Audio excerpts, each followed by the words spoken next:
Pedagang kambing di Bantul, Yogyakarta gunakan jasa SPG cantik untuk pikat pembeli jelang Idul Adha. Meski Hari Raya Idul Adha 1445H masih 1 bulan lagi, pedagang kambing di Bantul, Yogyakarta gunakan cara unik untuk memikat para pembeli. Bukan dengan diskon, Adi Karnadi mempromosikan kambing kurban jualannya dengan menggunakan jasa Sales Promotion Girl, SPG. Dengan penampilan cantik, para SPG tersebut membantu para calon pembeli yang datang memilih kambing dagangan mereka.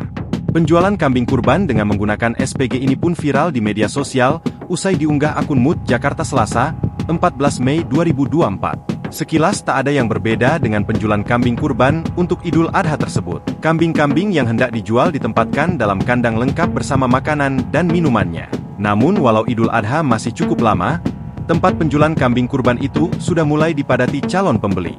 Rupanya Adi memiliki cara tak biasa agar kambing kurban jualannya cepat laku terjual. Agar para pembeli tertarik, Adi mempekerjakan beberapa wanita cantik sebagai SPG penjualan kambing. Tak hanya membantu para calon pembeli, para SPG yang berdandan itu juga turut membantu memberi makan kambing kurban yang dijual.